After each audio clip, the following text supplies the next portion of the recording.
that video a lot. There's a Rolling Stones video I did called Anybody Seen My Baby, that if you look closely, the beautiful girl in the video is Angelina Jolie, and I shot her back in 1997 when she hardly knew anybody, and I had her running through the streets of New York in her underwear, and that was kind of exciting. And, oh boy, what else? I like Metallica, Until It Sleeps. Let me just ask you about the Bullet with Butterfly Wings, like that video. Like, how did you come up with the premise of that? And obviously you play around a lot with like depth of field and with sort of the color palette. If you could just talk a little bit about the making of that video, I'd love to hear it. You know, I mean, first of all, I mean, like the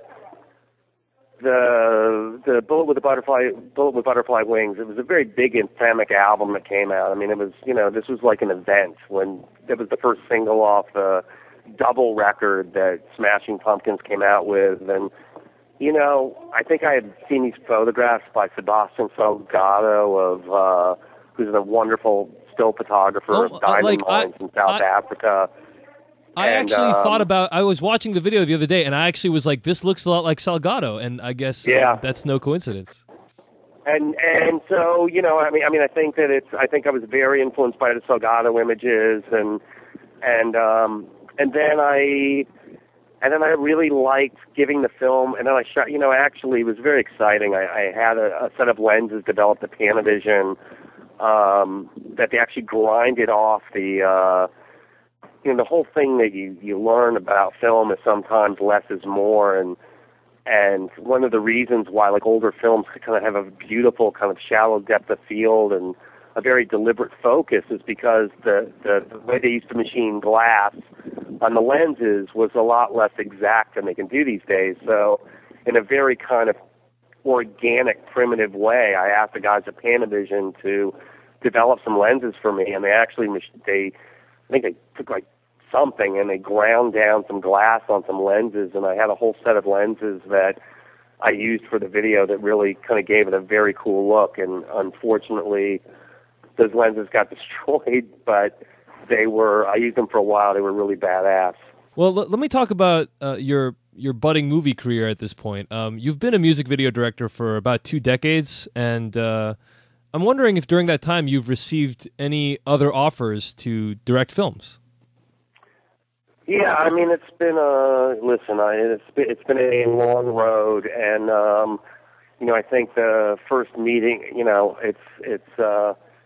I've developed stuff or been attached to stuff for whatever reason didn't happen. I was attached to Monsters Ball 10 years ago.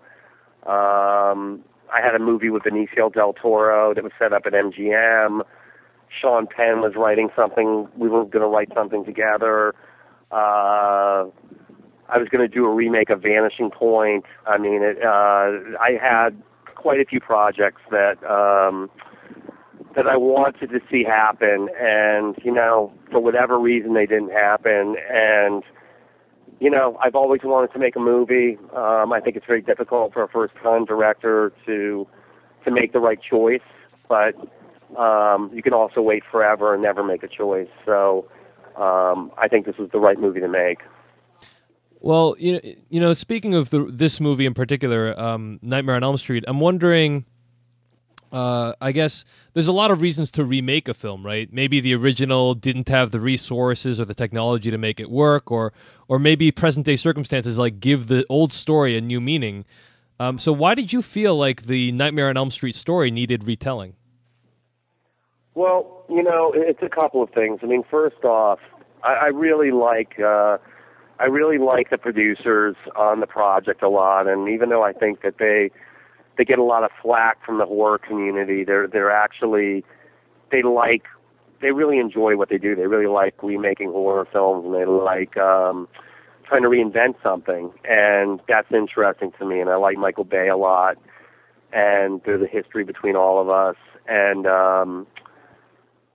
there's other movies they've offered me that I turned down, but this was the one that was really interesting to me because, not that I think that every movie should be remade, but I do think you can reinvent something. And I'm a big fan of what Wes Craven did, and I'm a big fan of the first movie and the idea of Freddy.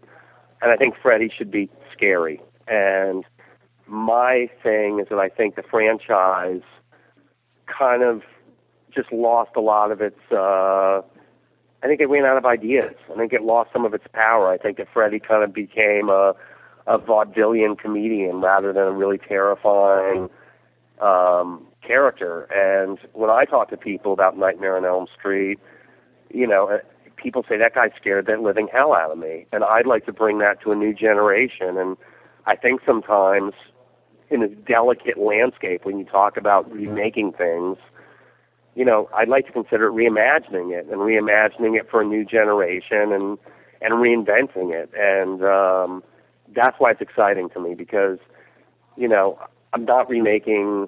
I don't think certain movies should be remade, but this is one that I think you could cast differently, bring some different resources to it, shoot it differently, and still come up with something fresh and different. You mentioned the producers, such as Brad Fuller and Andrew Form, who have done a lot of horror remakes, and they kind of put their stamp on each one of these remakes in several ways. And I'm curious as to, in working with them, were there ever any like sort of creative constraints or requirements that were put upon you, or did you feel like you had complete creative freedom? Well, when you work with Platinum Dunes, you know, I think that there is I think that nobody could ever accuse them of not making beautiful films. I think all their films look really pretty, and I think that maybe it's been a process for both of us to come to a kind of equilibrium, to come to an equal ground on how we both see things, and I think people are going to see something in this movie they may not have seen in another Platinum Dunes movie, which I don't know. It's I've tried to really push the characters and the acting and the performances and the cinematography in a certain way, and absolutely it's got a Platinum Dunes stamp on it, but hopefully it's got a Samuel Behr stamp on it too, and people will see that. Just out of curiosity, how involved is Michael Bay in the process? You know, Michael comes and goes, and he's one of those guys, and you know that he really, you know, he shoots from the cuff and sees things in a very, you know, he's not the type of guy that's going to sit on set or sit in the edit bay for hour after hour. But when you show him something, he knows what he likes and he knows what he doesn't like and why it is or isn't working, and doesn't want to hear all the reasons why somebody did something. Just wants to know why it isn't working. And I really respect that. And you know, I think Michael, just like Platinum Dunes, is someone that gets flack for some of the wrong reasons, and there's a reason why he's so successful, and he's got really great instincts. It's really the truth. You mentioned that you're really trying to push certain things in this newer version.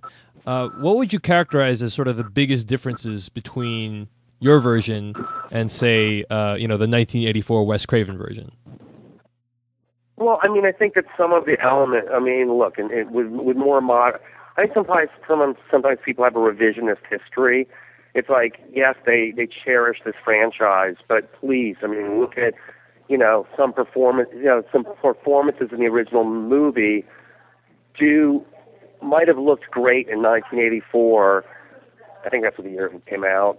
And, you know, they might have looked great then, but I think that sometimes the low budget, the caliber of talent that came to the table, I think really shows itself. And I think that some of without saying anything bad about the movie, I mean, I think that some of the performances border on camp.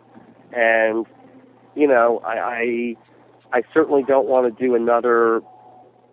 And I also think that sometimes horror movies get relegated to I call it the horror movie ghetto of like, okay, well, that's a horror movie, or the same way something is a comedy. Well, that's a low budget comedy, and that's a horror movie, and you know, we can't look at those movies the same way as we do a big budget, star-driven project. And you know, I tried to tackle this movie as a real movie, you know, in a different way. It's not just a horror movie.